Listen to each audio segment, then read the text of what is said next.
Então, muito boa tarde, todos me ouvem? Só para nós fazermos um teste no áudio. Perfeito. Então, muito bem-vindos ao nono painel deste evento que tem sido idealizado e realizado pelo Iberojur. E não é a primeira edição, pelo que me consta, mas já tem uma parceria firmada com a Universidade Lusófona do Porto, que atua, então, como entidade anfitriã deste evento. Meu agradecimento ao convite para a moderação e feito pelo presidente do Instituto Iberojur, professor doutor Fábio Veiga. Agradecimento especial à Casa Anfitriã, Universidade Lusófona do Porto, e saúdo a todos de distintas partes acadêmicas e universidades tão distantes territorialmente, mas que se unem nesse painel através do pluralismo das pesquisas acadêmicas e da intenção, da vontade que todo pesquisador tem e que lhe é peculiar de compartilhar o conhecimento e as mais recentes constatações e observações acadêmicas em direito. Nós temos no painel, então, alguns trabalhos, o que nos demanda estipular algumas políticas de apresentação. Analisando a quantidade de participantes, de painelistas, e seguindo uma tradição que já tem se consolidado dos outros painéis, designo 10 minutos para as apresentações. Nós temos um total de apresentações que acredito ser coerente apresentarmos 4, em vista da ausência de duas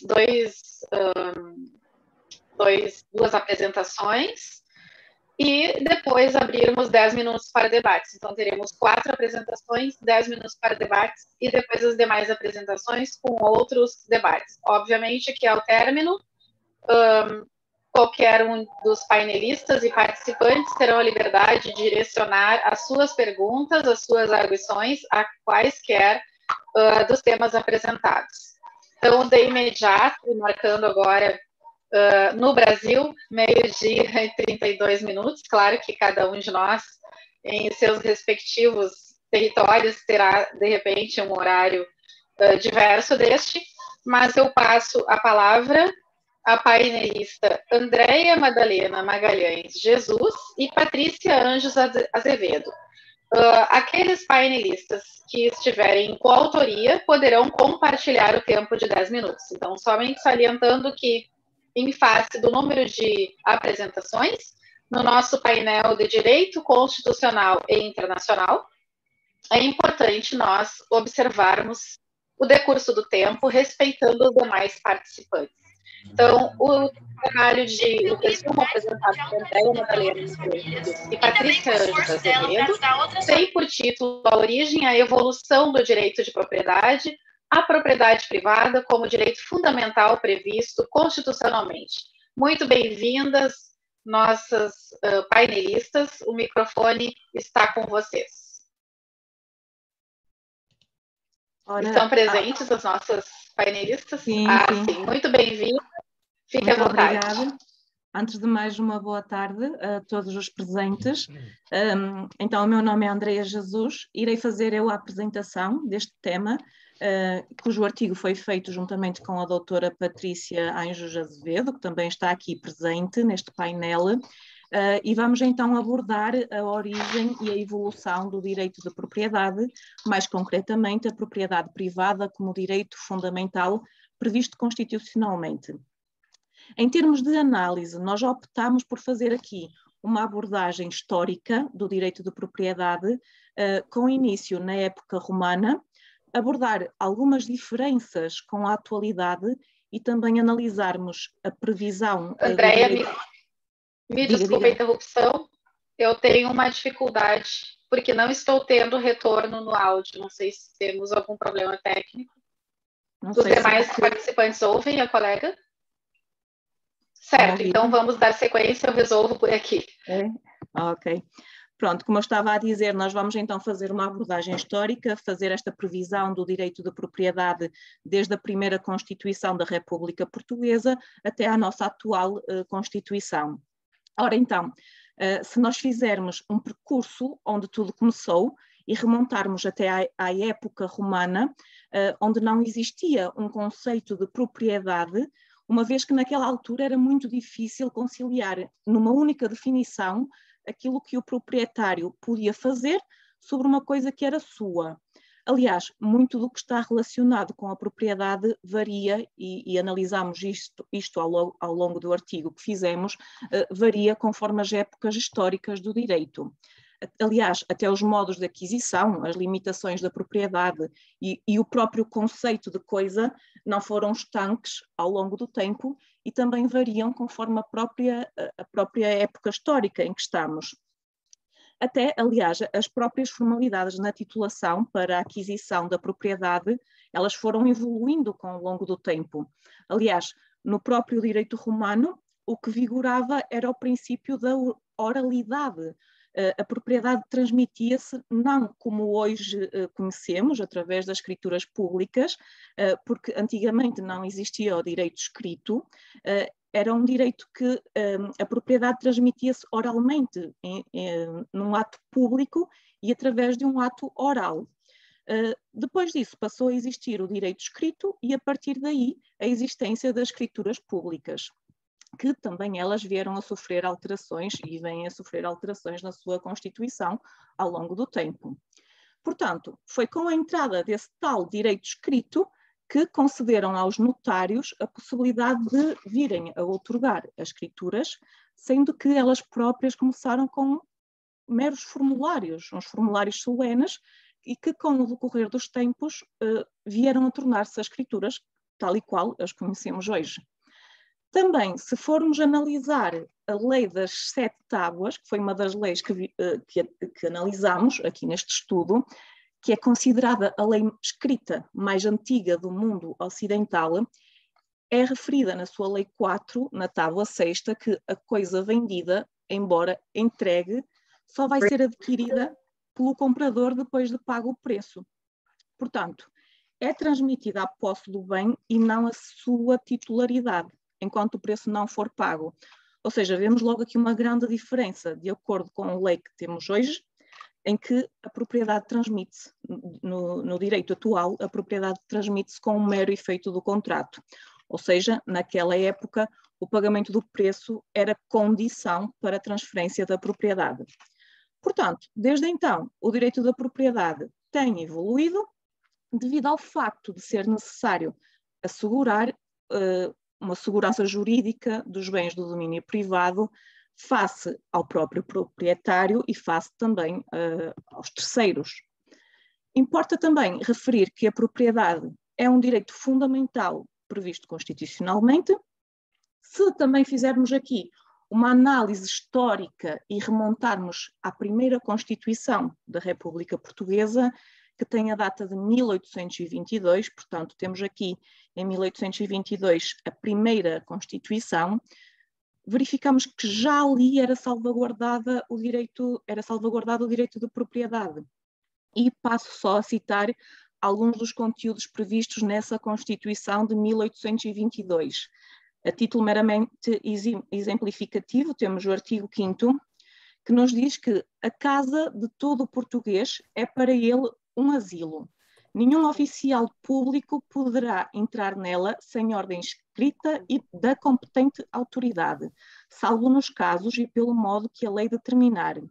A propriedade é um direito sagrado e inviolável que tem qualquer português de dispor à sua vontade de todos os seus bens, segundo as leis, quando por alguma razão de necessidade pública e urgente for preciso que ele seja privado deste direito, será primeiramente indemnizado na forma que as leis estabelecerem. Se depois formos à segunda Constituição da República Portuguesa, esta já de 1838, já vamos ter aqui uma formulação muito idêntica à nossa versão atual, portanto, à versão que já temos na nossa Constituição. Portanto, na Constituição de 1838, o que nos dizia é que é garantido o direito de propriedade, contudo, se o bem público legalmente verificado exigir o emprego ou a danificação de qualquer propriedade, será o proprietário previamente indemnizado. Nos casos de extrema e urgente necessidade, poderá o proprietário ser indemnizado depois da expropriação ou danificação. Portanto, já aqui se prevê a expropriação da propriedade, coisa idêntica ao que já temos no nosso artigo 62 da nossa Constituição de 76, que nos vem dizer o quê?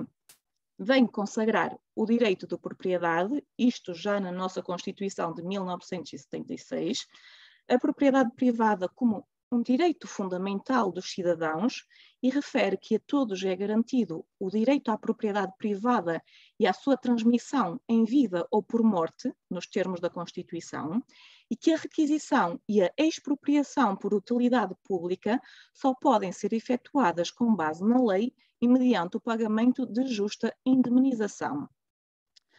Obviamente que poderíamos estar aqui a analisar todas as constituições, entretanto, vigentes, até a nossa Constituição, portanto, eu falei nas duas, na de 1822 e na de 1836, mas existiram mais, até à nossa, tudo no que se refere à garantia da propriedade privada, assim como estarmos a verificar também meios de defesa de propriedade previstos, quer na nossa lei substantiva, quer na nossa lei processual, contudo, óbvio que não temos tempo para estarmos a fazer isso. No entanto, podemos chegar à conclusão que, no que se refere ao direito de propriedade, nota-se aqui uma preocupação do legislador em estar atento à evolução dos tempos e também à necessidade dos cidadãos, em função de certos critérios esses que também vão mudando ao longo do tempo.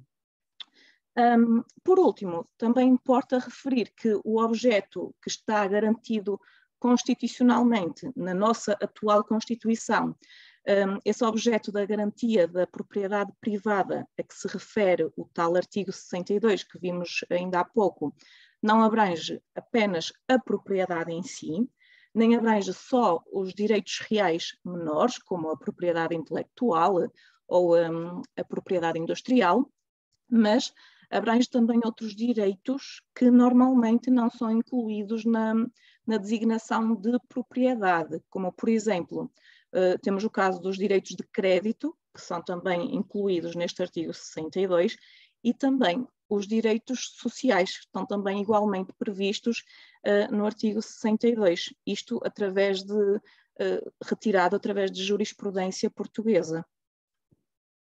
Termino assim a apresentação. Muito obrigada, então, a Andreia, né, nossa painelista que traz este tema e está vinculada aqui por uma questão de justiça, né, mencionar a sua vinculação acadêmica ao Instituto Politécnico do Porto. O início da fala da Andreia, talvez ela tenha se apresentado, eu não peguei porque deu um probleminha de áudio aqui, um problema técnico. E vamos à próxima apresentação.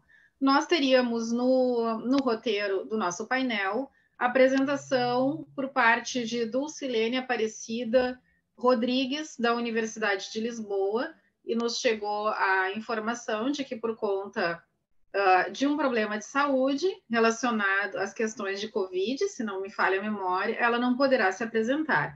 Então, o tema seria globalização e assentamentos constitucionais em ideários de justiça social, um tema interessante, um tema que, inclusive, desperta a minha curiosidade em relação a esse debate e apenas a fins de registro em face da justificativa médica. O próximo também, pelo que me consta aqui, meu apoio técnico mostra que não temos a participação do Flávio Couto Bernardes e Humberto Lima, é isso? Certo? Nós temos, então, o seguinte, que será Leonardo José de Araújo Prado Ribeiro, vinculado à Universidade Presbiteriana Mackenzie, e traz o resumo sob o título Mutação Neoliberal da Constituição Brasileira de 1988, Controle do Capital Estrangeiro sobre a Política Nacional. Então, neste momento, eu passo a palavra ao nosso painelista, que terá 10 minutos para sua sustentação oral, e seja muito bem-vindo. Muito obrigado, doutora Patrícia, e cumprimento a todos, também do Instituto Iberojur e aos colegas aqui presentes que apresentaram antes, depois, ou que estão apenas como ouvintes.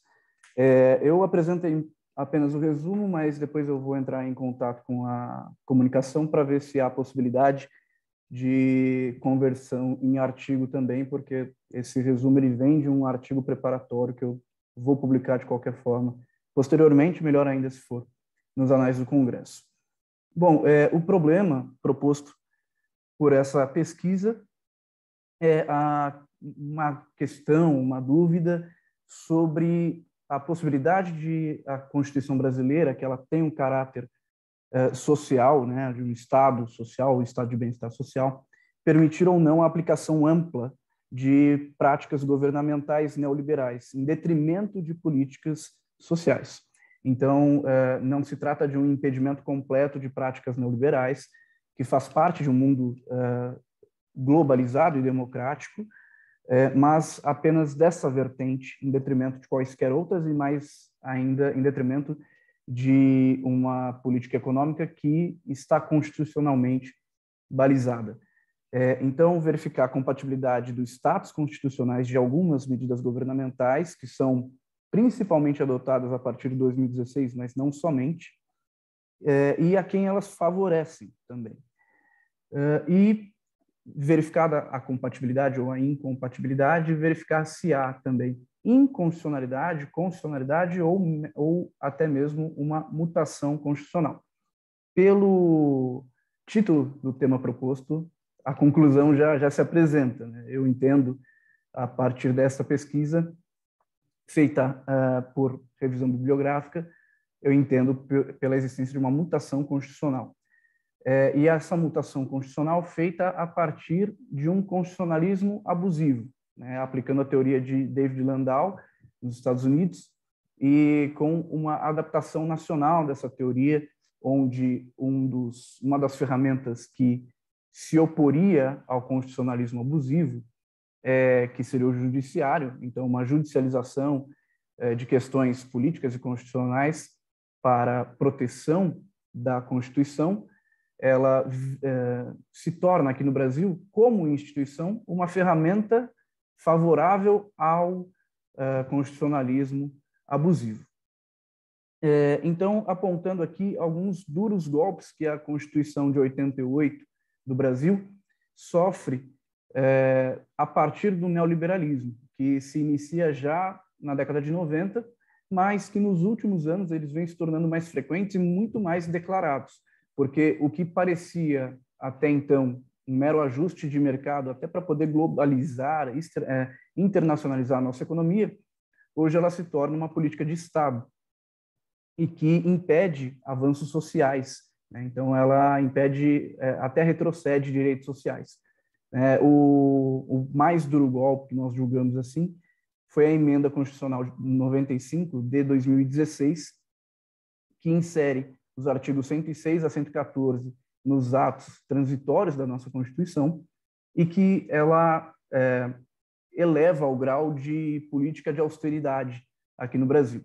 É o que comumente se chama aqui de teto de gastos ou congelamento de gastos, que, na verdade, ela limita gasto público ou investimento público em setores sociais, áreas sociais ou referentes a direitos sociais. E os que mais impactam hoje no Brasil são saúde e educação, que estão travados, vinculados à inflação do ano anterior, do exercício fiscal anterior. Portanto, não existe um aumento real de investimento em setores sociais, em detrimento de outros setores. Quem acompanha noticiário na América Latina, do Brasil especificamente, sabe que são áreas extremamente carentes aqui e que a desigualdade social poderia ser combatida a partir dessas áreas. Eu até trago, nesse resumo, a ideia da lei de responsabilidade fiscal como uma lei de austeridade que é vinculada ao neoliberalismo. Porém, essa lei de responsabilidade fiscal, que é em grande parte positiva, ela não altera o regime constitucional da economia, né? Por quê? Porque ela permitiria, como vem sendo feito desde da sua criação, que você insira tais investimentos em setores sociais dentro das leis orçamentárias, então dentro do orçamento público. Quando você consegue inserir isso, você pode ampliar o investimento nessas áreas e garantir maior proteção dos direitos sociais. A emenda constitucional 95 de 2016, ela traz para a Constituição essa austeridade e ela impede, mesmo que você insira no orçamento, essa ampliação de investimento em áreas que são não só essenciais, mas que aqui no Brasil são extremamente carentes. Então, você deixa de investir quando você poderia, até mesmo dentro da lei de responsabilidade fiscal, ou seja, com transparência, com publicização dos gastos e com controle, tanto controle institucional destes gastos, quanto um controle popular destes gastos, você poderia cobrar as responsabilidades dos governantes. Então, por que eu coloco isso como um ataque frontal até à Constituição? Porque os objetivos constitucionais do Brasil, embora o que se propagandeie aqui, seja pela mídia, seja pelo setor empresarial ou algumas determinadas áreas do setor empresarial, e principalmente pela maioria dos partidos políticos, ao contrário do que é estabelecido nesse establishment,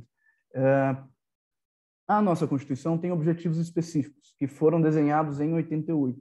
E aqui eu ressalto os objetivos do artigo 3º e também do artigo 170, para falar sobre os objetivos sociais e objetivos econômicos, que transformam a nossa Constituição em uma Constituição de um Estado social ou de um Estado de bem-estar social, e também, na parte econômica, uma Constituição que preza pelo desenvolvimentismo, então, pelo desenvolvimento econômico, o que não permitiria uma financiarização exacerbada da nossa economia, uma liberalização exacerbada da nossa economia e, muito menos ainda, um retrocesso de direitos sociais. Quando eu digo financiarização exacerbada e liberalização exacerbada, eu, novamente, estou ressaltando que eu não estou colocando contra a liberdade econômica, nem contra o setor financeiro, mas apenas pelo balizamento desses setores através do que já está estabelecido na nossa Constituição, ou pelo menos em seu texto. E eu trato aqui como constitucionalismo abusivo, porque essas mudanças elas não foram feitas com amplo debate. Além de nós não termos já uma participação política muito forte, a gente não teve um debate político sobre essas mudanças.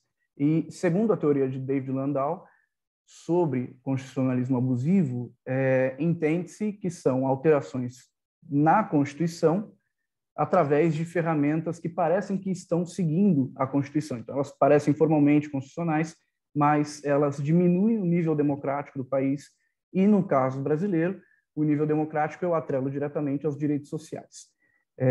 E aqui o judiciário, que deveria combater o constitucionalismo abusivo, ele se torna parte dessas instituições que fomentam ele. Porque, por mais que existam ações diretas de inconstitucionalidade contra essas alterações, e que nosso direito pátrio permite isso contra emendas constitucionais também, não há um efetivo julgamento desses casos. E já a nível de conclusão, traria até alguns exemplos, mas por conta do tempo não tem como trazê-los todos aqui. Eu ressalto apenas a tentativa brasileira de entrar no Tratado de Compras Públicas, que não é melhor do que as nossas leis de licitação, tanto a lei que está saindo em vigência quanto a nova lei, e que prejudica empresas nacionais para uma concorrência desnecessária com empresas estrangeiras. Então, deixa de olhar para o setor econômico, setor empresarial nacional, simplesmente para poder abrir a nossa economia, mais do que já está.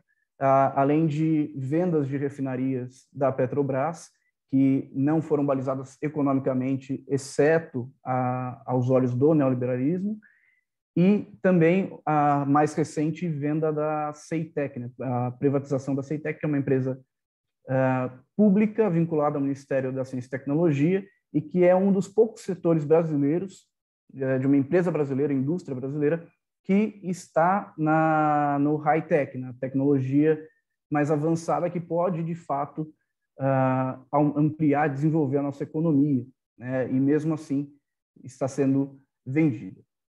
E concluindo, aqui a gente entende que a Constituição ela almejava, não tinha, obviamente, ainda atingido um Estado social, ou seja, um estado de bem-estar social que reduz as desigualdades, e ela efetivamente já se construiu, através dessas políticas governamentais, um Estado neoliberal, que foi institucionalizado e constitucionalizado. Então, houve uma mutação constitucional a favor do neoliberalismo. E quando eu digo a favor do neoliberalismo, é contra os interesses internos do Brasil, de setores empresariais, principalmente de setores da população, imensos setores da população, e que favorece uma pequena elite nacional no Brasil, principalmente elite financeira, ou seja, de instituições financeiras, e por conta da circulação de capital no mundo, é uma mutação que favorece o capital estrangeiro, que são os investidores que vêm para o Brasil, ou que deixam de vir, e aí por conta disso também balizam as decisões dos nossos governantes, e que favorecem, principalmente, aqui eu falo ironicamente, num congresso que está sendo baseado em Portugal, mas falo do centro do capitalismo. Então, favorece Estados Unidos, porque a região onde nós nos encontramos quem guia a nossa economia, são os Estados Unidos, e favorece também a Europa, de onde vem grande parte dos nossos investidores, sem a gente pensar na China, que tem já um conflito Oriente-Ocidente.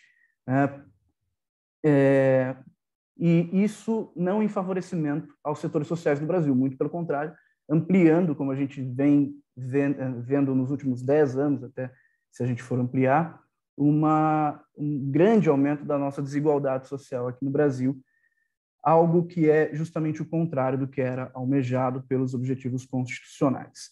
Eu agradeço a atenção de todos e peço desculpas aí por extrapolar 2 minutos e meio do nosso tempo. Leonardo, muito obrigada por trazer a sua pesquisa a esse painel que justamente tem por objetivo refletir e produzir reflexões acerca de direito constitucional e internacional. Ao longo da sua fala, e aí do início até a metade da sua fala, me vinha de imediato o artigo 3º da Constituição Federal Brasileira, em que há uma determinação taxativa, né, que não depende de interpretações, acerca dos objetivos da Constituição Federal Brasileira. E dentre eles, então, que, na condição de professora de Direito Constitucional na Universidade Luterana do Brasil, e também como pesquisadora vinculada ao Grupo Jusnano, da Universidade do Vale do Rio dos Sinos, a Unicinos, onde fiz meu mestrado e doutorado, nós temos esse viés constitucional muito forte nas nossas pesquisas, né, de passar o filtro da Constituição Federal sobre aquilo que nós estamos a observar e pesquisar. Então, nós, em nome dos demais participantes e, obviamente, deste painel, eu quero agradecer, porque este é um tema de extrema relevância, tanto quanto os demais que nós estaremos agora a ouvir. Então, a sequência aqui no nosso painel indica Marcelo Wake Pugliese, me perdoa se eu não estiver comentando aqui a pronúncia correta, e Vânia Siciliano Aieta, professora que está em coautoria com o nosso Marcelo, Universidade Federal da Paraíba e Faculdade de Direito da UERJ, no Rio de Janeiro. O título da apresentação dos nossos painelistas, então, está identificado como Milícias Digitais e Robôs diante da proibição constitucional do anonimato, desafios eleitorais. Então, né, para todos os demais, e aqui especialmente saudando o nosso participante que já sinalizou ali desde o Marrocos, né? Temos participantes de diversas partes aqui do mundo. Para quem não sabe, o Brasil está prestes a encarar o novo pleito eleitoral e particularmente, estou muito curiosa pela apresentação da professora Vânia e do nosso painelista Marcelo. Muito bem-vindos, a palavra está com vocês. Obrigado. Boa tarde, professora Patrícia Santos Martins, cumprimentando a direção do Iberojur, na pessoa da doutora Thalita Cardan, que não sei se continua conosco aqui na sala virtual, né? Cumprimentando Sua Excelência, a professora Patrícia Santos Martins, que preside aqui nossos trabalhos, e a todos os outros colegas, né, conosco, congraçados aqui no painel, né, de direito constitucional, né, que é a nossa área de maior paixão, não é, doutora Patrícia? E o tema que nós escolhemos para o Congresso do Iberojur foi o das milícias digitais e dos robôs no ambiente cibernético. É um trabalho, né, que fiz com o doutor Marcelo, a construção de um trabalho de duas universidades brasileiras em conjunto, Universidade Federal da Paraíba e a Universidade do Estado do Rio de Janeiro. Tanto eu quanto o professor Marcelo somos professores, doutores dessas universidades e também atuamos na área do direito eleitoral. E nós percebemos na conjugação, né, da nossa vida acadêmica, das nossas pesquisas, dos nossos estudos, e também trazido, né, do pragmatismo da observação empírica das coisas que atuávamos, né, também como advogados, que hoje um dos maiores desafios do direito eleitoral, né, frente, sobretudo, à eleição nacional que se aproxima, é o enfrentamento desses grandes obstáculos, desafios no ambiente cibernético. Notadamente, 2 pontos que nós destacamos, o professor Marcelo vai trabalhar aqui na defesa oral do nosso trabalho com maior afinco, que são as milícias digitais e a proliferação dos robôs, que comprometem, sobretudo, doutora Patrícia, uma forte lesão à obrigatoriedade do anonimato, que é previsão, a vedação do anonimato, que é previsão constitucional. Nós não estamos aqui falando, né, de qualquer modalidade de censura. Sempre qualquer tipo de proposta de modulação é vista, né, no debate, né, como uma insurgência de censura, e não é isso. O debate é livre, né, não há nenhuma proposta, né, de redução à extensão da liberdade de expressão, mas nós temos que ter meios processuais de poder identificar autores das lesões, até em nome do devido processo legal e dos direitos de terceiros atingidos, muitas vezes até vítimas do cometimento de crimes de ameaça de morte, crimes de ameaça de violação sexual, né, pela via cibernética. Então, basicamente, é isso, né? Nós trabalhamos a questão da propaganda digital suja, né? Muito ambientada no direito, nas eleições, né? No campo cibernético, mas termino, então, para passar logo para o meu colega, professor Marcelo, reiterando, né, que não se trata de nenhum tipo de modulação à liberdade de expressão, mas tão somente de proteger os cidadãos, os usuários, que muitas vezes se veem absolutamente sem nenhum tipo de instrumental processualístico de defesa para poder se proteger até de maiores ameaças. Passo, então, para o professor Marcelo. Bom, boa tarde aqui já no Brasil, renovando minhas saudações aqui à professora doutora Patrícia, à professora doutora Thalita e também ao nosso queridíssimo presidente do Iberojur, professor Fábio, a todos os professores, colegas que estão a apresentar o painel e também a nos assistir. Bom, eu vou a partir da fala da professora Vânia, sempre uma alegria tremenda dividir o estudo e a pesquisa com a professora Vânia, que é uma das nossas maiores catedráticas aqui no direito eleitoral no Brasil. O que é importante a gente entender? Esse é um fenômeno que nós estamos encontrando não só no Brasil, mas praticamente nas principais democracias do mundo, que é esse fenômeno nocivo da construção de milícias digitais que interfere na consciência do eleitor, ou seja, tenta manipular através da desinformação, de campanhas caluniosas, difamatórias, injuriosas, e, sem dúvida alguma, interferem no resultado das eleições, interferem naquilo que é um primado da democracia, não só constitucional brasileira, mas de praticamente todas as democracias constitucionais, que é o equilíbrio, né, da disputa, a ideia da paridade de armas no processo democrático, na escolha dos nossos representantes.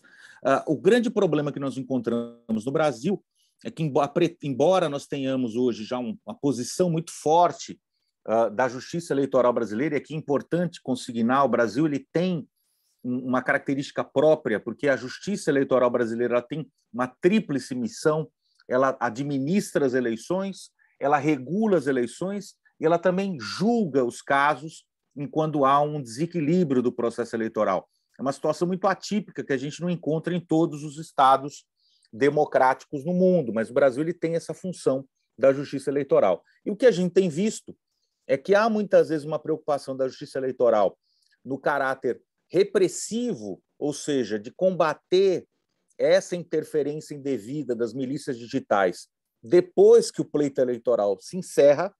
Só que isso tem e o Brasil é muito forte nisso, nós somos um dos países que mais caçam mandatos por via judicial, né? Se a gente estatisticamente tem vários estudos nesse sentido, o Brasil tem esse costume de uma atuação repressiva no processo eleitoral, mas o que nós estamos a nos preocupar aqui, esse é o trabalho da professora Vânia e meu, de tentar trabalhar de uma maneira preventiva, ou seja, é fazer com que, primeiro, nós tenhamos ferramentas que combatam a formação dessas milícias digitais. É importante que a gente atue, na verdade, ainda de forma embrionária, antes disso começar a surtir efeitos no processo eleitoral, e uma vez eles já em ação, a gente consiga, uma vez identificados os bots, e a gente fez esse trabalho, professora Vânia, um trabalho empírico, né, de levantamento de situações em que há interferência de uso de bots, ou seja, são perfis anônimos, ou seja, perfis que não são, na verdade, patrocinados por pessoas físicas. E, portanto, se são anônimos, se são robôs, não são dotados de personalidade jurídica, pelo menos até então, e não sendo, não podem invocar direito, por exemplo, o direito fundamental à livre manifestação do pensamento. Nessa perspectiva, numa visão, portanto, de inibir o efeito concreto dessa situação, a gente tenta trazer algumas ferramentas também processuais para auxiliar a atividade jurisdicional, auxiliar, portanto, os atores que participam do jogo democrático, a exemplo dos candidatos, dos partidos políticos, dos órgãos de fiscalização como o Ministério Público e o próprio Judiciário, combater essas situações, sejam com medidas inibitórias, seja com medidas, por exemplo, de suspensão dos perfis falsos, né, professora Vânia, durante o processo eleitoral. É importante que a gente coloque, de fato, esse assunto e que se quebre aquilo que a professora Vânia fala, que é talvez esse dogma da liberdade de expressão utilizada indevidamente por esses perfis anônimos que interferem absurdamente nas democracias no Brasil e do mundo. São essas considerações, professora doutora Patrícia, que a professora Vânia e eu temos aí aos colegas do Iberoju. Muito obrigada aos professores, né, a professora Vânia e o professor Marcelo. Há uma preocupação constante, eu percebo isso pelo menos no círculo acadêmico em que eu me encontro, com o combate, pelo menos com mecanismos reflexivos para que a sociedade tenha acesso a um filtro de combate à propagação de notícias falsas e que acabam se influenciando, especialmente no que diz respeito à vida política, né, a nossa sociedade brasileira. Então, eu fico muito contente e eu recebo a moderação deste painel como um presente, porque os temas todos são muito interessantes. Nós deveríamos ter uma tarde inteira de debates e reflexões para que a gente pudesse, então, esmiuçar cada pesquisa, não é? Muito obrigada aos professores. Ainda bem, né? Aqui eu chamo a Thalita a concordar comigo. Ainda bem que esse evento fica gravado e a gente pode, então, depois voltar ao evento, se desejar, para terminar as reflexões. Então, a ideia, inclusive, do evento, eu acompanho como participante já algumas edições, não é? É justamente promover esse pluralismo de pesquisa acadêmica e impactar a sociedade local e internacional a partir dessa produção científica. Então, acredito que o nosso painel tem atingido esse objetivo até o momento. Eu havia anotado, então, que nós faríamos um pequeno intervalo para perguntas, não é? E após o trabalho da professora e do professor Marcelo, professora Vânia e do professor Marcelo, eu pergunto, então, se aos demais participantes, existe aqui alguns de nós, eu tenho perguntas para todos, óbvio, mas eu gostaria de verificar, e aí eu peço a ajuda da Thalita para identificar se temos perguntas e direcionadas a quem. Deixa eu ver se eu me localizo aqui na questão do chat. Professora, não recebemos nenhuma pergunta ainda pelo chat, mas os participantes podem ficar à vontade para sinalizar ou pelo chat ou pelo microfone, se tiverem perguntas. Certo. Bem, eu tenho, não sei, Thalita, eu vou tomar a frente, então, aqui nos questionamentos, porque a nossa primeira participante, Andréia Madalena, ela está na sala. Eu anotei durante a fala da Andréia uma curiosidade que talvez não esteja no seu recorte de pesquisa, mas por estar muito próxima, eu estou muito próxima de também acadêmicos que fazem pesquisa a respeito de propriedade como um direito, né, garantido constitucionalmente, e mais que isso, o direito ao uso da cidade também. Então, eu gostaria de fazer uma pergunta para a Andréia, que é a seguinte: na sua pesquisa, você abarca também as questões de direito à cidade ou estão relacionados apenas às questões que envolvem a propriedade? Não sei se André está ou se deseja manifestar.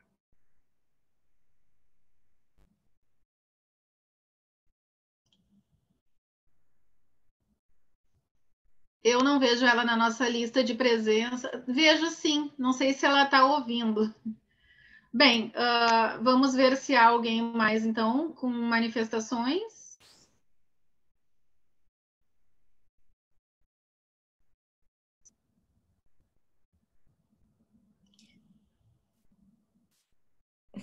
Isso, a Thalita instrui para nós colocarmos no chat. Então, à medida que vocês tiverem reflexões, podem ficar à vontade. Seguimos, então, não é? Quanto ao nosso pesquisador, o Leonardo, eu gostaria de depois fazer uma pergunta. Eu estou constrangida porque eu tenho pergunta para todo mundo.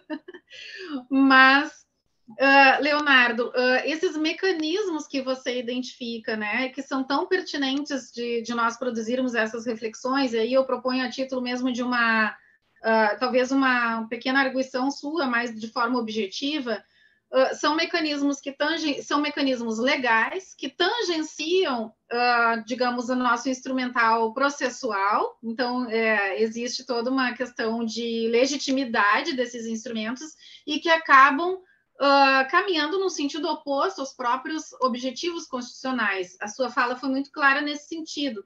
Eu gostaria de saber se você identificou digamos, um contra-ataque ao uso desses mecanismos ou não. Eu uso essa expressão para ficar mais acessível, né, aqui no nosso ambiente, mas de que forma nós poderíamos, então, restringir o uso desses mecanismos e darmos relevo, né, trazer mais nosso pluralismo, a nossa democracia à luz, de tal forma que o uso desses mecanismos, segundo a sua pesquisa, ele acaba por reduzir aí o nosso ambiente democrático. Teria alguma arguição para me instigar?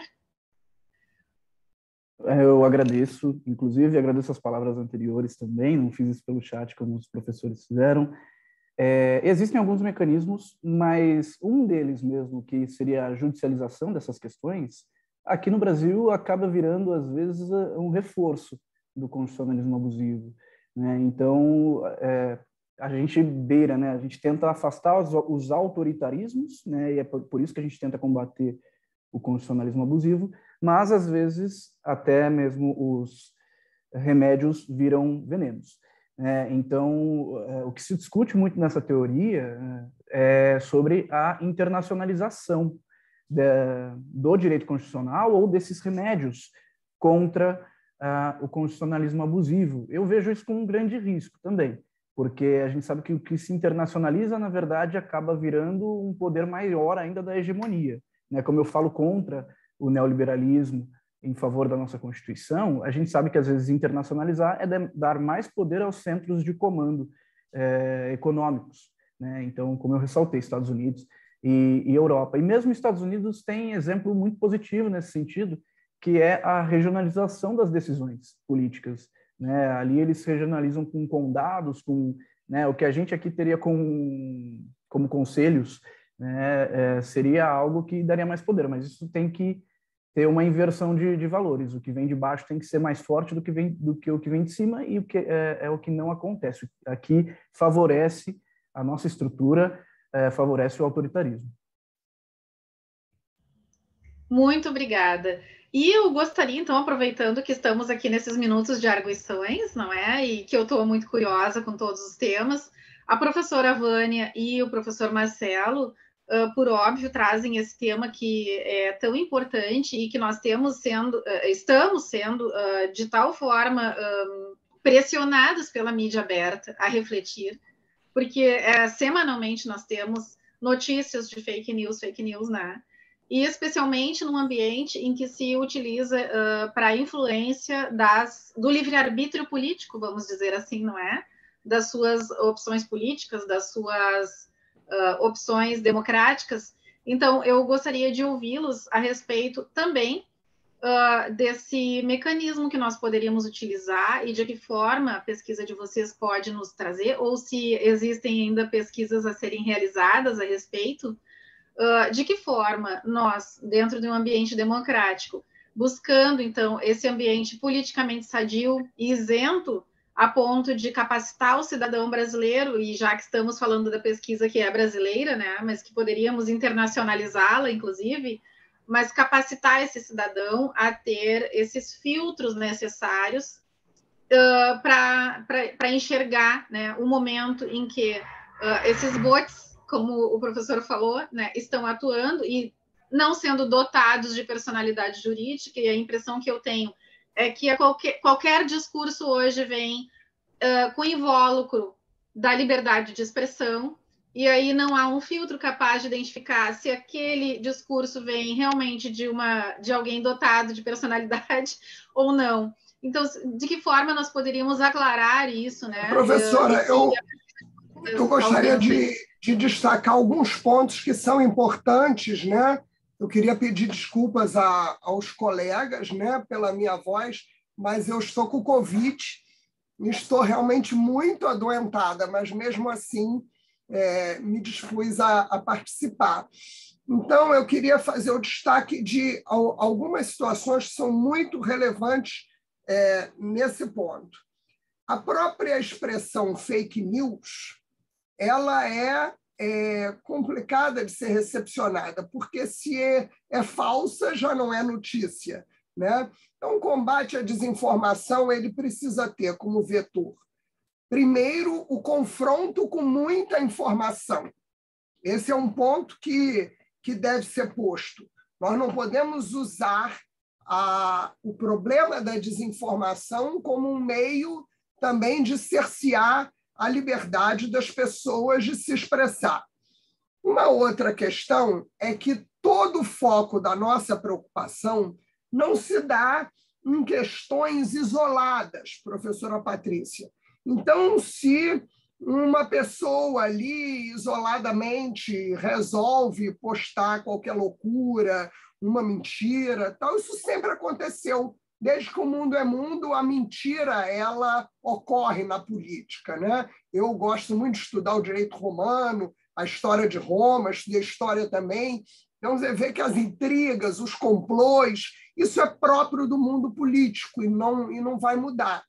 Mas não é isso a nossa preocupação, é toda uma estrutura, né, organizada que vem de forma, né, a criar uma desigualdade no pleito. E um dos princípios cardeais do direito eleitoral é o princípio da par condicio, que é a igualdade entre aqueles que disputam o mesmo pleito. Um outro ponto de destaque que eu daria à senhora é a dificuldade de interação com as plataformas. Que as plataformas criaram uma blindagem jurídica tal para não colaborarem em nada com o judiciário, que tudo que se propõe, né, a elas é tido como censura ou violação à liberdade de expressão. Então, eu daria destaque ao lobby das plataformas, que hoje no Brasil já estão, depois de muita tentativa e esforços da Justiça Eleitoral brasileira, a quem eu parabenizo por esses esforços, já colaborando um pouco mais, mas hoje temos, por exemplo, a questão do Telegram no Brasil, que sequer responde aos chamados de uma conversa amistosa, né, com o Poder Judiciário Brasileiro, Supremo Tribunal Federal. É diferente de até qualquer tipo de pedido para que eles prestassem informação. Eles sequer respondem. Não tem um escritório, uma representação em nosso país. Então, esse é um outro ponto de destaque que eu daria aqui para a senhora, né? O lobby das plataformas, né? Por fim, a questão do anonimato. O robô não é cidadão, o robô não é eleitor, como muito bem destacou o professor Marcelo, o robô não tem personalidade, né, jurídica, então nós não temos que ter esses cuidados de direitos fundamentais, pelo menos por hora, né, com os robôs. Não sei amanhã, né, com a inteligência aí artificial caminhando, mas nesse momento, em termos políticos, né, eu faria esses destaques, né, que acho que seriam muito importantes. Uma coisa seria o combate a toda uma estrutura organizada, né, de robôs e milícias. Outra coisa é o cidadão isoladamente, mesmo que queira fazer um discurso de ódio, né, um conteúdo que desagrade as pessoas, isso não é algo preocupante no macro para a democracia, porque isso pode ser combatido na própria arena política, não é, professor Marcelo? No embate, né, de teses, de opiniões divergentes, mas temos que ter instrumentos processuais para também buscar justiça para aqueles lesados. Tem o problema do dano, né, dos lesados, né? Então, como o advogado vai buscar justiça para aqueles que sofreram, por exemplo, uma ameaça grave, se você não tem a colaboração das plataformas para identificar quem fez o ilícito. Muito obrigada, professora Vânia. Eu creio que ficou muito claro, né? A ideia era justamente poder ouvir um pouco mais a respeito da pesquisa. E agora nós retomamos, então, as apresentações com os demais painelistas, motivo pelo qual eu chamo a atender, né, no microfone, a nossa pesquisadora Maria Carolina de Mello Santos e Bruna Gabriela Camargo Silva, vinculadas à Universidade Federal de Uberlândia e Faculdade de Filosofia, Ciências e Letras do Alto São Francisco. O título que será apresentado, ou o resumo, cujo título está identificado aqui em nosso painel, os dilemas regulatórios da inteligência artificial face à proteção dos direitos fundamentais, uma análise da e-personality. Então, eu peço aqui às nossas pesquisadoras tomem o tempo de 10 minutos, podendo compartilhar, então, o período a partir de agora. Muito bem-vindas, fiquem à vontade. Boa tarde a todos. Eu sou Bruna, estudante do 9º período de Direito na Faculdade de Filosofia, Ciências e Letras do Alto São Francisco, que fica em Luz, em Minas Gerais. Eu escrevi esse artigo com a minha professora e orientadora, Maria Carolina, que vai falar logo em seguida. Primeiramente, eu gostaria de dizer que eu estou muito feliz em participar desse evento, que é uma oportunidade muito incrível para mim como estudante do 9º período. E, tratando no nosso artigo, ele trata sobre os dilemas regulatórios da inteligência artificial face à proteção dos direitos fundamentais, tendo por base uma análise da personalidade eletrônica. A importância desse tema tem como justificativa diante dos novos desafios jurídicos enfrentados no cenário hipertecnológico, especialmente no que diz respeito à proteção do ser humano em relação aos riscos da autonomia e dos danos causados. Então, a sociedade contemporânea é marcada por um aumento de processos tecnológicos que transformam os níveis sociais, econômicos, políticos e culturais. E esses impactos, eles têm grandes potenciais de melhorias e progresso, mas, em contrapartida, eles trazem riscos aos direitos fundamentais. Por isso, a importância deles serem regulamentados. Nós tivemos como objetivo geral, considerando esses desafios que se apresentam no contexto tecnológico atual, principalmente no que diz respeito às possíveis lesões aos direitos fundamentais. Analisamos as possíveis soluções para as dificuldades regulatórias relacionadas a essa inteligência artificial no direito brasileiro. E nós tivemos também como ênfase a análise da viabilidade de uma e-personality, ou uma personalidade eletrônica, como forma de garantir a tutela dos direitos fundamentais e da dignidade humana. A questão central do nosso estudo foi se a criação da e-personality ou da personalidade eletrônica para a inteligência artificial constitui um instrumento jurídico hábil para a proteção dos direitos fundamentais em face dos riscos da inteligência artificial. Para responder essa pergunta, nós começamos nosso trabalho analisando os direitos fundamentais e o princípio da dignidade humana. E, de acordo com a teoria kantiana, a dignidade é um valor de que se reveste tudo aquilo que não tem preço, ou seja, que não é possível de ser substituído por um equivalente.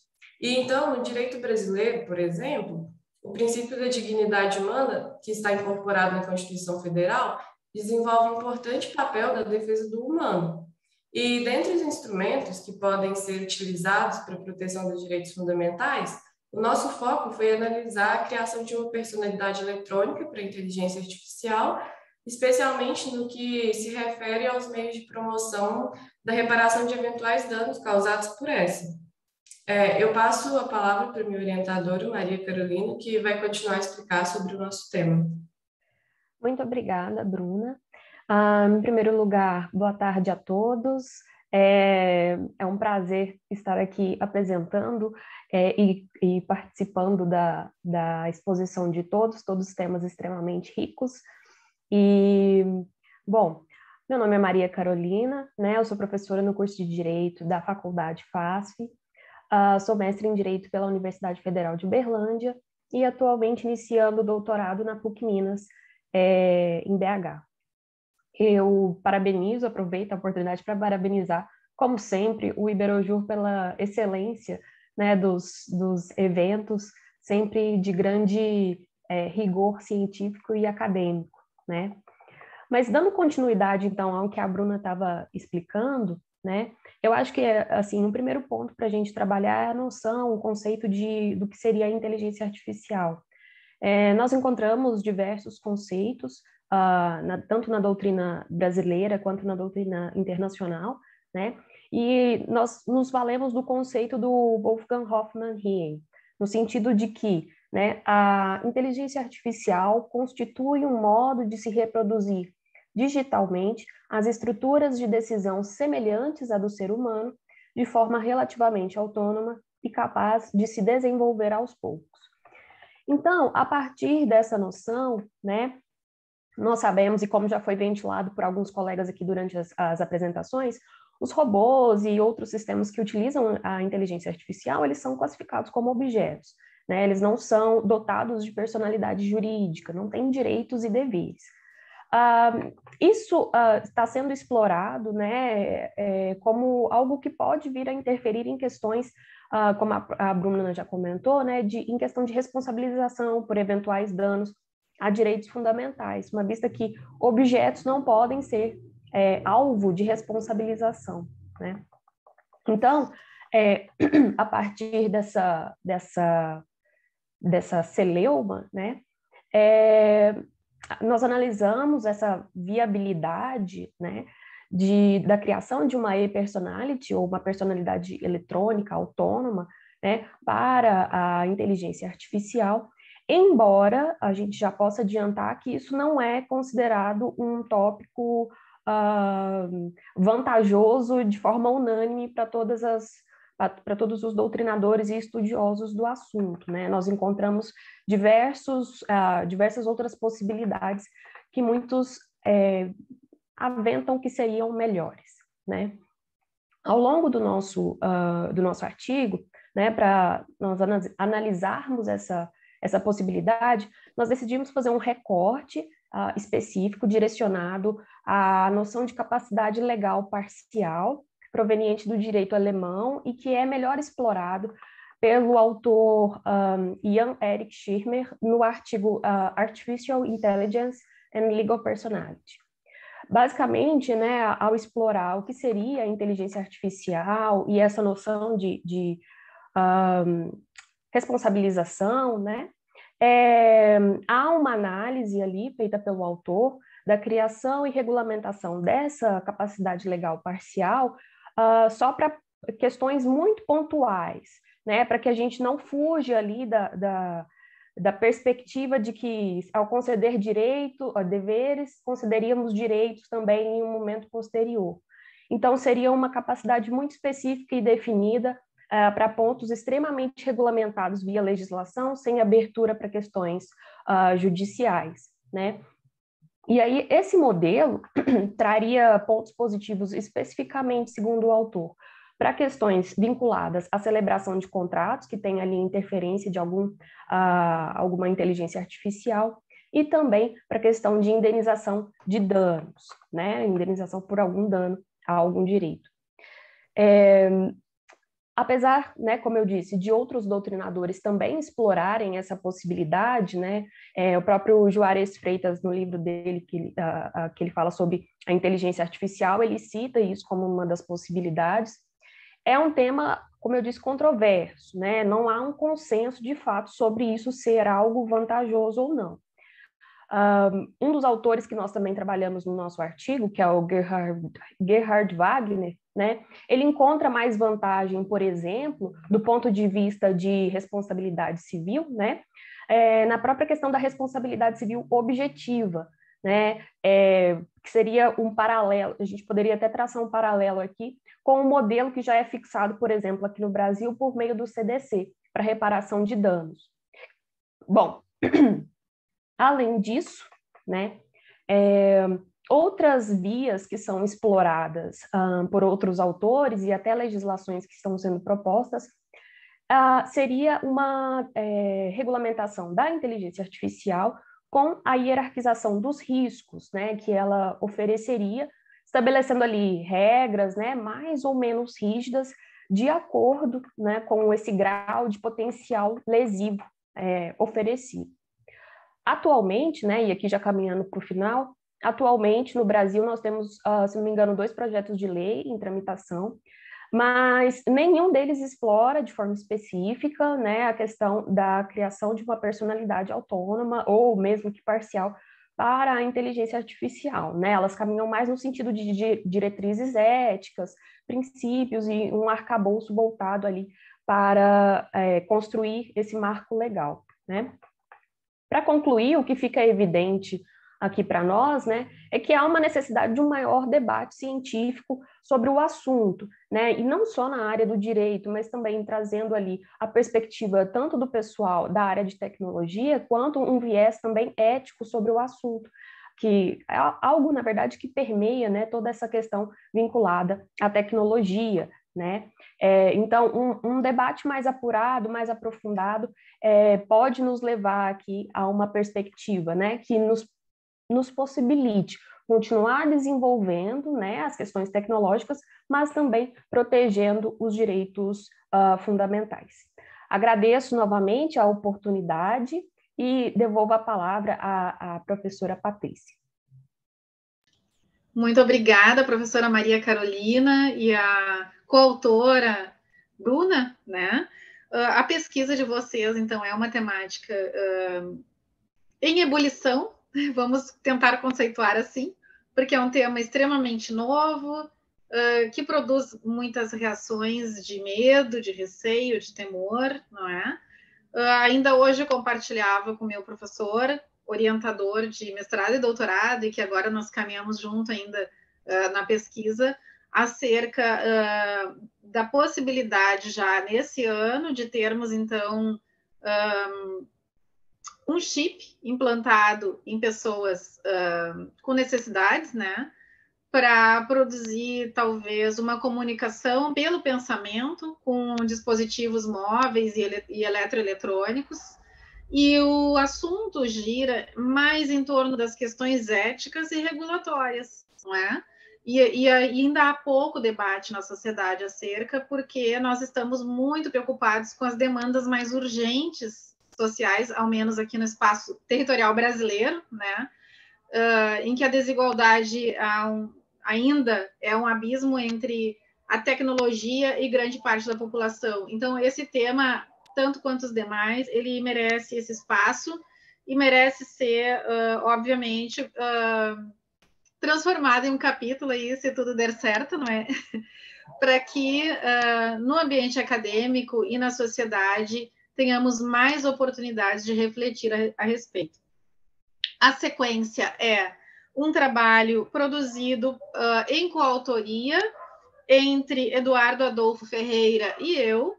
Eu passo a palavra ao Eduardo, não sem antes dizer que eu, na qualidade de professora, doutora, vinculada à pesquisa na Unicinos, Universidade do Vale do Rio dos Sinos, em São Leopoldo, e professora do curso de Direito, nas disciplinas de Direito Constitucional, Ética, História e Filosofia do Direito, vinculada à Universidade Luterana do Brasil, e Eduardo Adolfo Ferreira, como pesquisador, vinculado até o momento à Universidade Estácio de Sá. Eduardo é pesquisador, está aspirando aí a entrada no mestrado, e eu apresento, então, o tema cuja apresentação do Eduardo estar adstrita, que é Inteligência Artificial e Discriminação Algorítmica, a necessidade de um marco regulatório para a proteção dos direitos humanos no ambiente corporativo e empresarial. Por estar moderando este painel e por uma coerência lógica e de compartilhamento do tempo, eu designo, então, os 10 minutos integralmente ao Eduardo, exceto se o Eduardo achar necessário, então eu faço alguma intervenção. Eduardo, nesse momento o microfone está com você, tens 10 minutos para fazer a sustentação oral da pesquisa. Muito obrigada. Primeiramente, boa tarde. Eu acho que já é boa tarde aqui no Brasil e em Portugal. Pelo menos a minha mãe me ensinou que o boa tarde só dava depois do almoço, né? Como eu não almocei, poderia ser bom dia, mas acho que pode ser um boa tarde. Primeiramente eu quero parabenizar a organização pelo evento incrível que está proporcionando, né? Um evento que apresentou e está apresentando uma série de trabalhos e debates de alta relevância para os dias atuais e para os próximos que virão. Também quero agradecer e parabenizar os colegas painelistas, os palestrantes que nos brindaram com seus trabalhos e estudos. E quero fazer aqui um agradecimento especial à doutora Patrícia Martins, que nesse momento está mediando esse painel, por me acolher e compartilhar comigo esse trabalho, e por também estar sempre disposta e disponível a me orientar na vida acadêmica e no seu ingresso. Como ela comentou, eu sou especialista em Direito Empresarial pela Universidade Estácio de Sá, sou bacharel em Direito pela Universidade do Vale do Rio dos Sinos, sou advogado, atuante na área do Direito Empresarial, e também sou membro do Instituto Ibero-Americano de Compliance. Pois bem, né, com relação ao trabalho que aqui estamos apresentando, né, como a professora falou, ele é intitulado Inteligência Artificial e a Discriminação Algorítmica, né, a necessidade de um marco regulatório para a proteção dos direitos humanos no ambiente corporativo e empresarial. Né, nós utilizamos como metodologia de pesquisa hipotética dedutiva, né, tendo em vista que se utiliza da revisão bibliográfica da literatura e da legislação que é aplicada ao assunto, né. De um modo particular, né, eu posso dizer, esse debate sobre direito e tecnologia sempre chamou muito a minha atenção, né, porque antes de estudar direito e me tornar advogado, eu trabalhei com desenvolvimento de sistemas, né, só que ao longo dos anos eu percebi que eu não era da área de exata, né, e estudar direito sempre foi um sonho, então eu acabei, né, fazendo essa transição de carreira e depois de algum tempo me tornando advogado, né.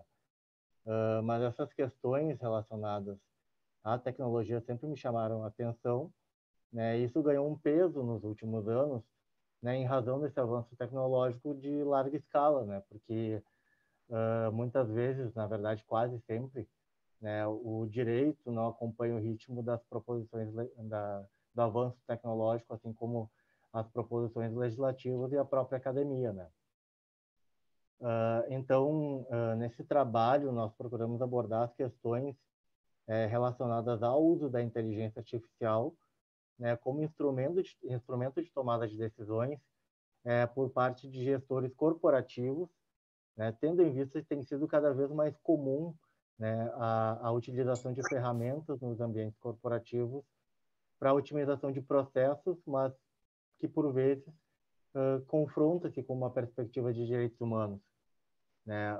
Isso porque a inteligência artificial ela emula o pensamento e o comportamento humano, né, a partir da utilização de dados que nós, seres humanos, abastecemos, né? E por conta da alta capacidade de processamento, precisão e autonomia, né, da inteligência artificial, é nítido que ela proporciona assim um ganho para o dia a dia da empresa, né, e de qualquer pessoa que atue com tecnologia ou no dia a dia de uma casa inteligente, por exemplo. Mas então, sendo assim, é possível dizer que é sim um benefício, né? Mas só que considerando que a inteligência artificial reflete o nosso perfil, né, de comportamento e daquilo que nós pesquisamos, e que os ambientes corporativos, né, estão estruturados em um formato que não privilegiam, né, a diversidade, os algoritmos da inteligência artificial adquirem um status discriminatório, né, e as decisões desses gestores, né, muitas vezes acabam por manter essa estrutura predominante, né, e esse tema relacionado aos algoritmos discriminatórios, estigmatizantes, né, entre outras formulações, já é debatido há algum tempo, né, uma vez que se constatou que as bases de dados dos buscadores de internet são baseadas justamente, quase que em sua totalidade, né, por informações que reforçam os padrões de misoginia, né, do racismo estrutural, né, da LGBTfobia, né, entre outras questões, né, que reforçam a cultura de padronização e, consequentemente, de discriminação. É possível, então, a partir disso, citar, por exemplo, aquele exemplo clássico, muita gente que estuda essa parte de tecnologia já deve ter ouvido falar, né, que quando se faz uma pesquisa em um buscador de internet, né, e majoritariamente a consulta retornava como família feliz, né, aquela composta por pessoas brancas, loiras, né, com um estereótipo de beleza tido como padrão, um casal de filhos, um golden retriever, né, e assim por diante, né? Então, e outro exemplo que inclusive dá para citar, né, do alcance da tecnologia da inteligência artificial, né, e a importância do debate, em que pese, né, esse exemplo que eu vou trazer ali não tenha nenhuma relação com o trabalho, né, é uma pesquisa que foi feita recentemente por acadêmicos chineses, né, e que foi publicado no blog Tilt, né, do site UOL, né, sobre os chatbots, né, os robôs virtuais, né, que utilizam a inteligência artificial para atendimento de pessoas, né? E aí eles fizeram realmente uns testes de algumas pesquisas em que eles constataram uma preocupação muito grande com a questão da saúde mental, né? Como eles lidam com essas questões de saúde mental. Porque muitas pessoas perguntaram, né, e o teste foi feito nesse sentido, né, se aquela pessoa poderia se matar, e a resposta desse robô virtual foi justamente positiva, e algumas, inclusive, estavam se colocando à disposição para esclarecer dúvidas de como a pessoa poderia se suicidar, né? Então, isso aí traz à tona um problema grave da inteligência artificial, né, e como que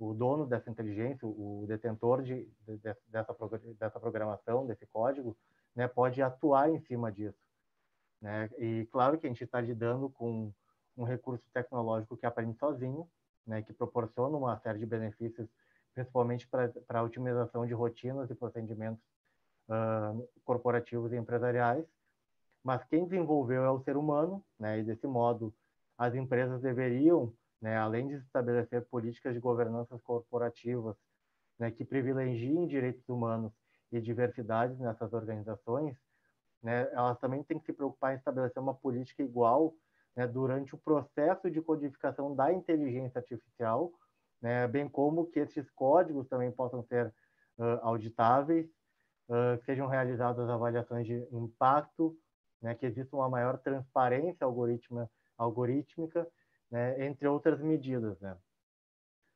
Por essa e outras razões que o nosso trabalho aborda, então, e questiona a importância de se estabelecer um marco regulatório para a inteligência artificial no Brasil, avaliamos 2 projetos de lei que estão em trâmite no Congresso Nacional, inclusive mencionado pela professora Maria Carolina e pela painelista Bruna, né, que é o PL 5051/2019 e o PL 5691/2019, ambos de autoria do mesmo senador, né? A gente procura avaliar se realmente esses instrumentos são capazes de estabelecer um marco regulatório como se propõe, né? E como ela, a inteligência artificial, tem influência na tomada de decisão, né, dos gestores empresariais, principalmente quando se tratam de decisões relacionadas à seleção de pessoal, né, entre outras questões no assunto, né? Inclusive com relação aos 2 projetos de lei, como até mencionado anteriormente no painel anterior, né, os projetos de lei eles visam muito mais dar uma orientação, né, em relação a princípios éticos do uso da inteligência artificial do que necessariamente uma regulação, né? Então, são 2 projetos muito brandos, né, que talvez, né, possa ser suficiente.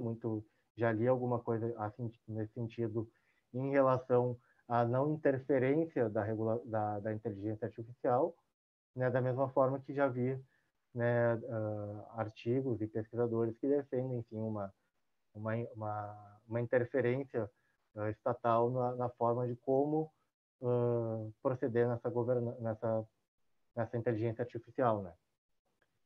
Por fim, né, então, embora as empresas estejam aprimorando as suas políticas de governança, estejam inclusive mais atentas à diversidade e implementando programas de compliance nesse sentido, né, de protetivos aos direitos humanos, né, tem-se que é necessário, sim, uma regulação sobre a inteligência artificial, né, para que se tenha uma diretriz e um controle sobre o seu uso, né, ainda que de uma forma distante, numa perspectiva semelhante à autorregulação regulada, como que acontece no compliance, né, até porque a gente sabe, né, que o ser humano ele é falho, né, e é justamente por nós sermos falíveis, né, que utilizamos, ou pelo menos deveríamos utilizar, os recursos tecnológicos para a correção dos nossos desvios, ou pelo menos mitigar eles, né? Mas não me parece crível e razoável, né, que a tecnologia se desenvolva para manter essa estrutura preponderante, né? E fora isso, as empresas como agentes importantes dentro de uma sociedade, elas são pilares de propagação de direitos humanos, né? Não sendo aceitável também que reforcem essa estrutura discriminatória pela qual a gente passa nessa sociedade, né? seja ela através de aplicações, recursos tecnológicos, né, inteligência artificial, entre outros. Enfim, encerro aqui a nossa apresentação. Eu não sei se a doutora Patrícia tem algo a acrescentar, mas, de qualquer forma, eu peço desculpas se acabei me estendendo um pouco mais. Novamente, agradeço a oportunidade, agradeço a atenção de todos e me coloco à disposição para eventuais dúvidas e esclarecimentos. Muito obrigado. Nós que agradecemos, Eduardo. Então, não há o que acrescentar na tua fala, né? Apenas o tema anterior e este tema que tu tens trazido. Então, o tema da professora Maria Carolina e este são congruentes. Nós poderíamos, então, passar ao próximo trabalho e depois abrirmos para as perguntas que eventualmente possam surgir. No nosso programa, nós teríamos, então, Carolina Piovesan. Fui informada de que a apresentação já ocorreu, não é? Então, nós vamos para a identificação aqui de Rosa Correia, vinculada à Universidade Católica, então, a PUC, no Rio Grande do Sul, né? Com o tema reformulação da formação acadêmica em Direito, para além da dogmática jurídica, complemento multidisciplinar na teoria e prática da operacionalidade dos futuros juristas. Igualmente, um tema de extrema importância, visto que nós estamos em constante metamorfose social que impacta o ensino jurídico e tem feito com que os pesquisadores, especialmente, parem para refletir quais os novos rumos, então, devemos tomar, se devemos tomar e de que forma fazê-lo. Muito bem-vinda a nossa painelista Rosa Correia. O tempo designado é de 10 minutos. Ao término da sua fala, então, teremos as arguições. O microfone é todo seu. Muito bem-vinda. Muito boa tarde. Ilustre professora Patrícia Santos, parabéns pela coordenação com muita maestria nesse painel. Parabéns a todos os colegas painelistas pelos enriquecedores temas. Professora, vou lhe pedir uma gentileza, eu gostaria de passar um material para ilustrar a fala, pode ser? É possível? Um material de PowerPoint? Vou tentar aqui passar. Aí com a Thalita, vou tentar aqui, Thalita, passar. Então, já está aqui. Vamos abrir aqui.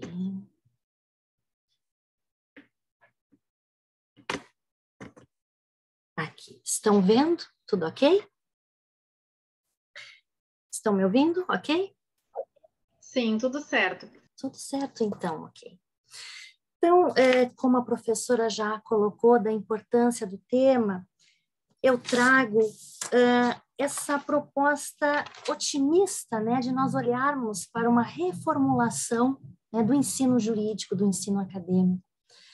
E me cabe falar para vocês, queridos, que é de uma forma muito tímida e muito primária que eu vou falar, porque se trata apenas de um resumo, né? Ainda não se trata, né, de um artigo, do qual depois adiante eu vou me debruçar, enfim.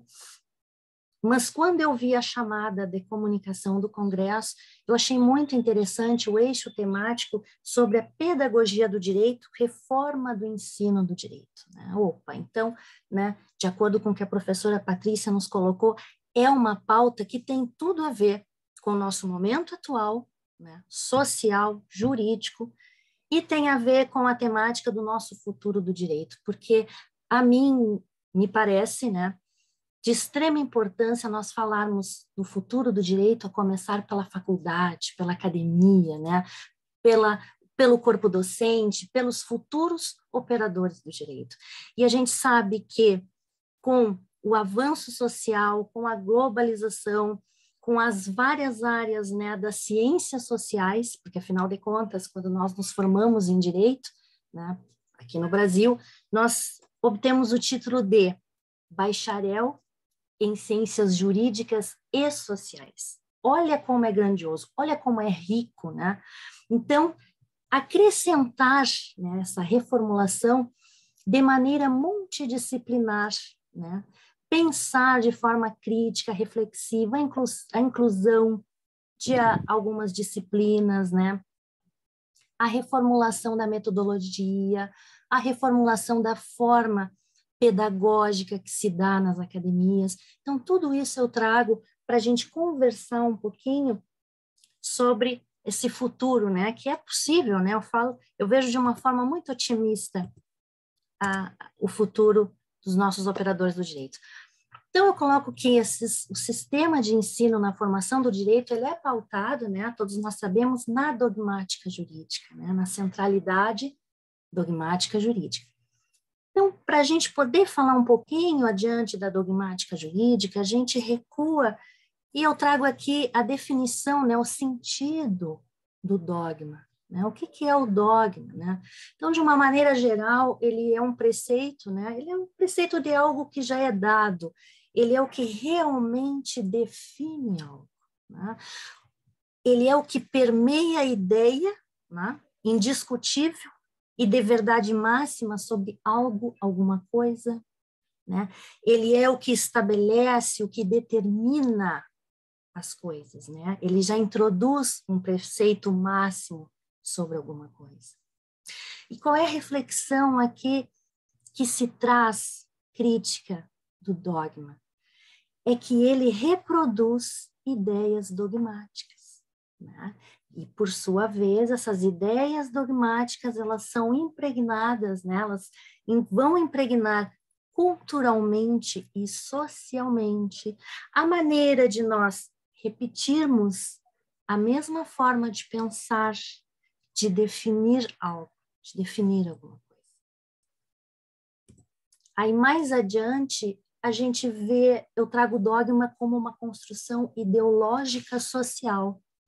Vejam que aqui eu não trago a ideia de sociologia marcada na ideia marxista ou na ideologia em sua origem grega, né, democrática ou capitalista. Eu trago a ideia ideológica das ciências sociais, né, que é a nossa ciência também de atuação. Né? E para isso eu vou beber das fontes das ciências sociais, mais precisamente da antropologia, que vai definir como ideologia, né, social, aquilo que a gente tem a necessidade de representar, de dar nomes, de dar sentidos. Né? Então, a ideologia social, ela nos remete à reflexão sobre as simbologias da realidade. Né? E ela está associada, né, de uma forma ou de outra com um pensamento dogmático social das coisas. E aí é que a gente parte, né, para estudar um pouquinho sobre o sistema de ensino pautado nessa dogmática jurídica, né? Ou seja, nessa reflexão sobre a cultura dogmática, né, o idealismo dogmático, essa crítica que se fez sobre essas ideias dogmáticas que se inserem e se pautam na forma, na formação, na graduação do futuro jurista. Né? Nós temos como método descritivo pautado nas normas, nas constituições, nas leis. Nós temos um modelo positivista de ensino jurídico. Né?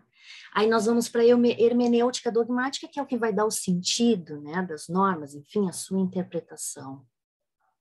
Mas o que ocorre é como a gente já conversou, ou seja, tem que haver essa reflexão, essa crítica, que não é apenas o que é dado, não é só a norma que estabelece o que é, né, o direito. Nós temos outras questões, né? Como a gente havia já conversado, o sistema é múltiplo, ele é multiportas, ele é uma ciência que ele abarca um leque de opções em várias esferas. Né? O direito atua em praticamente todas as esferas sociais. Então, a gente não pode ver o direito, o ensino jurídico, somente a partir da dogmática jurídica, de uma ideia já prefixa estabelecida que isto é isto.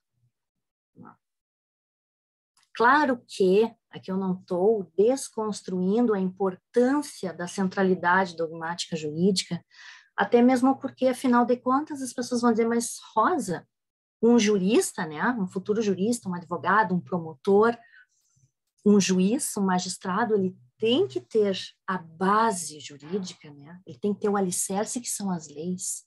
Claro, o advogado é o porta-voz jurídico da sociedade, né? Ele tem que saber Ele tem que ter o domínio das leis, dessa dogmática, para aplicar a cada caso concreto. Só que muito mais do que isso se vislumbra atualmente na formação jurídica.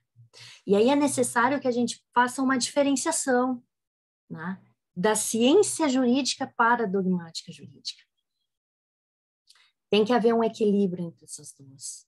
Porque, como o próprio termo já cunha ciência jurídica, ela é de uma profunda complexidade, toda a ciência, assim como o direito é.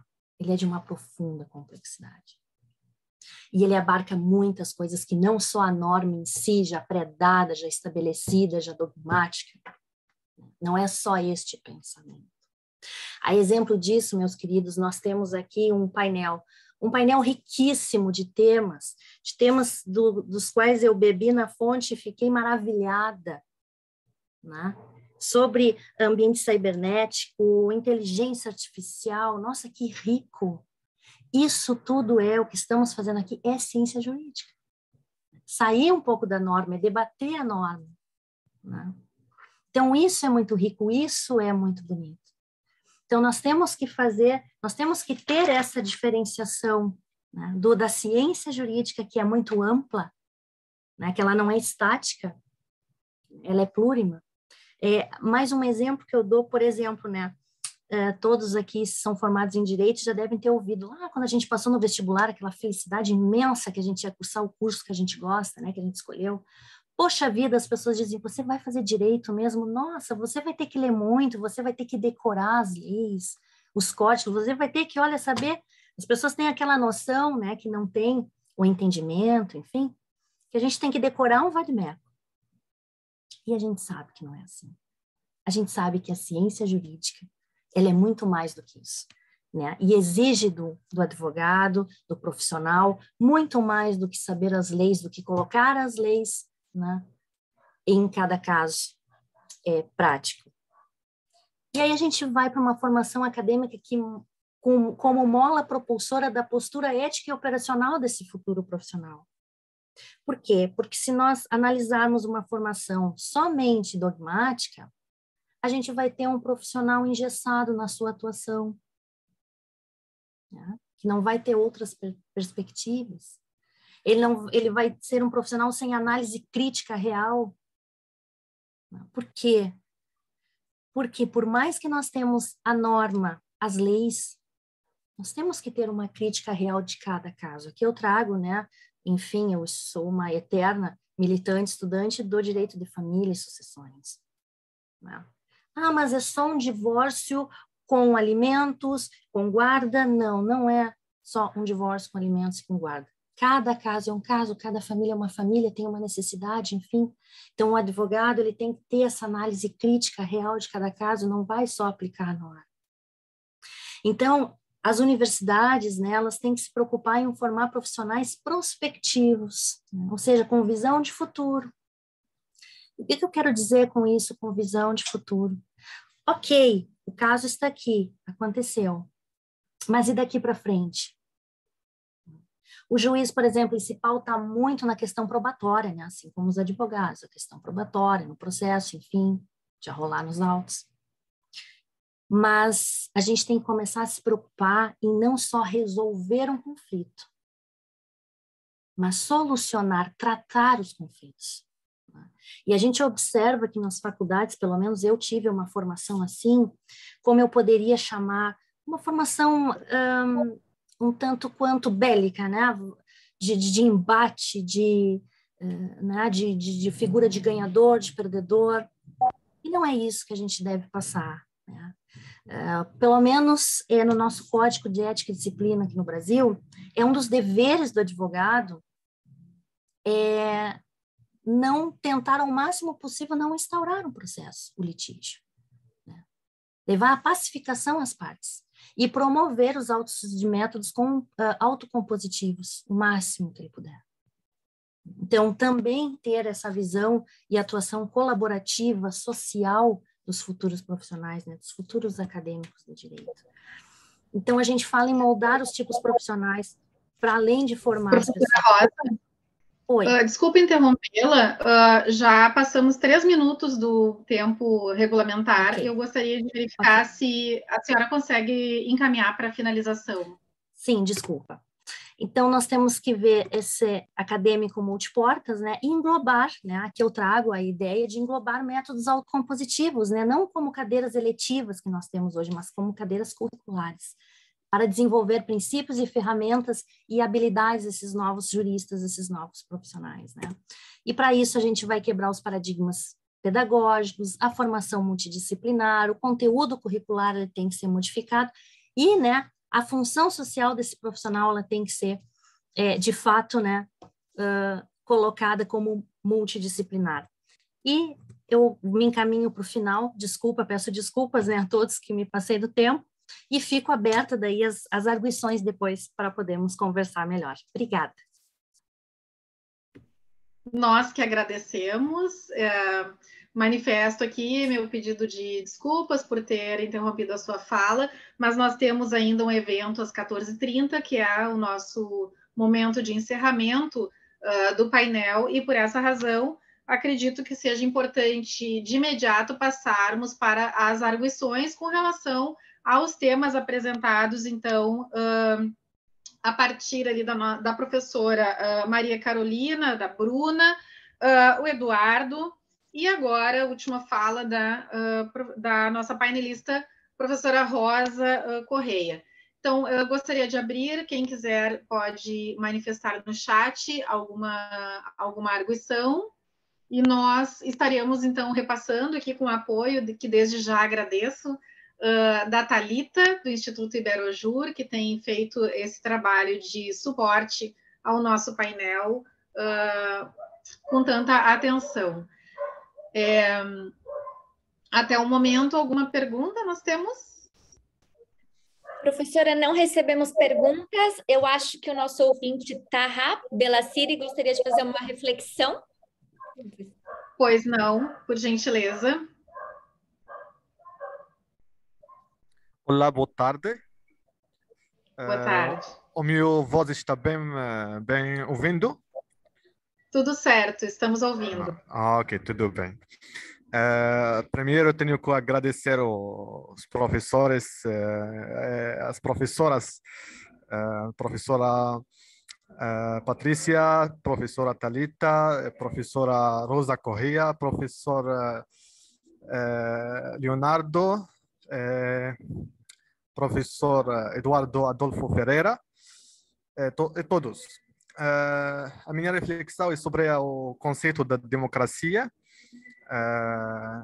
O professor Leonardo já falou sobre os desafios para chegar à democracia. Eu acho que o conceito da democracia é uma coisa perfeita, por isso é muito difícil chegar para uma coisa perfeita. A democracia é como like heaven. É muito difícil chegar para o heaven. Então, todos os modelos que estão agora não conseguem chegar para uma democracia total, porque a democracia total é muito boa, mas pode ter alguns pontos negativos. A democracia e a liberdade são duas coisas que andam juntas, mas muita liberdade pode causar o caos. E por isso não podemos chegar para uma democracia total. Sempre há limites. Obrigado a todos. Muito bem, muito obrigada pela sua reflexão. Creio que todos nós temos como norte buscar o ambiente democrático. Desculpa. O professor já falou sobre o Brasil, que tem um sistema federal. Eu gosto dos sistemas federais, tem muitas vantagens. Eu só tenho que falar sobre o sistema marroquino. o sistema marroquino é uma monarquia constitucional parlamentar, mais ou menos como o Reino Unido, mas ainda não, o governo tem suas atribuições, suas power, o parlamento tem suas atribuições, suas competências, seu power, e o rei também tem suas competências, suas atribuições e seu power. Mais ou menos como o Reino Unido. Mas não podemos chegar para uma democracia muito forte, total, porque isso pode causar o caos. You see what I mean? Muito obrigado. Boa tarde a todos. Boa tarde. Algum outro painelista, alguma outra participação? Estamos com um tempinho ainda, alguns minutos antes do nosso painel de encerramento. Leonardo Prado Ribeiro, pode, então, manifestar, estamos aguardando para lhe ouvir. É rápido, na verdade, eu gostaria de agradecer a todos que falaram aqui, foi muito rico mesmo.